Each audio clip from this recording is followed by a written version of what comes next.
কিছু নাম বাদ যাবে। এখান থেকে মমতা ব্যানার্জি ভয় পেয়েছেন, কারণ তিনি যেখানে এমএলএ হন ভবানীপুরেতে 44,500 নাম বাদ গেছে, ওখানে আরো বাদ যাবে।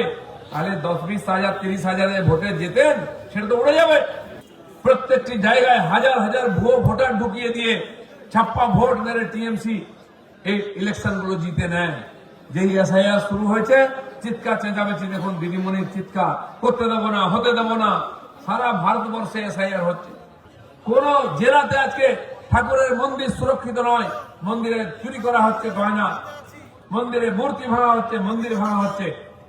এপার বাংলা ওপার বাংলার বর্ডারটা তুলে দিয়ে বাংলাদেশ অখণ্ড বাংলার প্রধানমন্ত্রী হতে। এখানে 42টা সিট জিতলে তিনি হতে পারবেন না, তাই মিলিয়ে দিতে চাইছেন প্রধানমন্ত্রী হওয়ার।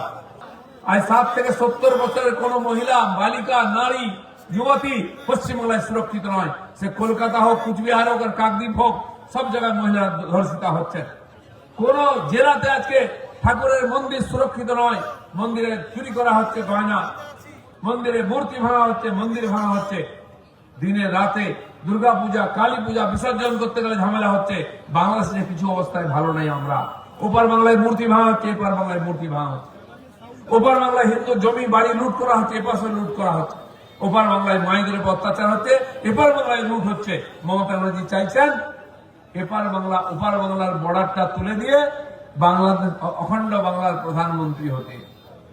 এখানে 42টা সিট জিতলে তিনি হতে পারবেন না, তাই মিলিয়ে দিতে চাইছেন প্রধানমন্ত্রী হওয়ার। কিন্তু আমরা ভারতীয় জনতা পার্টির কর্মীরা যতদিন আছি, এটা সম্ভব হবে না। তাই বুক চিতিয়ে লড়ছি, রক্ত দিয়ে ঘাম দিয়ে এখানে পার্টিকে দাঁড় করিয়েছি। আপনারা প্রত্যেক নির্বাচনে আমাদের ভোট দিয়েছেন, বিধানসভা হোক, লোকসভা হোক, পঞ্চায়েত হোক, পুরসভা হোক। কখনো কখনো লুট হয়ে গেছে, তাই আমরা জিততে পারিনি। প্রত্যেকটি জায়গায় হাজার হাজার ভুয়ো ভোটার ঢুকিয়ে দিয়ে ছাপ্পা ভোট মেরে টিএমসি এই ইলেকশন গুলো জিতে নেয়। যেই এসআইআর শুরু হয়েছে, চিৎকার চেঁচামেচি দেখুন, দিদিমণির চিৎকার, করতে দেবো না, হতে দেবো না। সারা ভারতবর্ষে এসআইআর হচ্ছে। এর আগে 10 বার 11 বার এসআইআর হয়ে গেছে। মানে কি না, যারা মারা গেছে তাদের নাম বাদ দাও, যে অন্য জায়গায় চলে গেছে ভোট দেয় না তার নাম বাদ দাও। বাইরের থেকে কিছু লোক ঢুকে পড়েছে, এই দেশের নাগরিক নয়, তার নাম ভোটার লিস্টে চলে এসছে, তার নাম বাদ দেওয়া। এত অসুবিধা কি আছে? শুদ্ধিকরণ হচ্ছে ভোটার লিস্টে।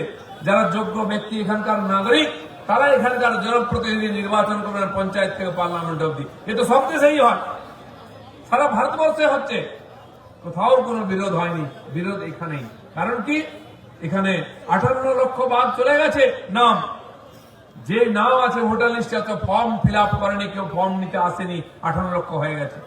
আরো 1,38,00,000 লোকের নামে ভুল আছে, ডকুমেন্ট নাই, তাদের ডেকে পাঠিয়ে তাদেরকে জিজ্ঞাসাবাদ করা হচ্ছে, সেখানকার কেন, কোথাকার কে, কেন নামে গন্ডগোল। কিছু নাম বাদ যাবে। এখান থেকে মমতা ব্যানার্জি ভয় পেয়েছেন, কারণ তিনি যেখানে এমএলএ হন ভবানীপুরেতে 44,500 নাম বাদ গেছে, ওখানে আরো বাদ যাবে। তাহলে 10-20,000 30,000 ভোটে যেতেন, সেটা তো উড়ে যাবে। তিনি এই নন্দীগ্রামে গেছিলেন লড়তে, মেদিনীপুরের লোকেরা যোগ্য জবাব দিয়েছে। ওখানে ছাপ্পা ভোট নাই, মাত্র 10,000 বেরিয়েছে, যারা মারা গেছেন তাদের নাম। তাই ছাপ্পা ভোট মারতে পারেনি, জিততে পারেনি। আবার এসে ভবানীপুর থেকে এমএলএ হয়ে মুখ্যমন্ত্রী হতে হয়েছে।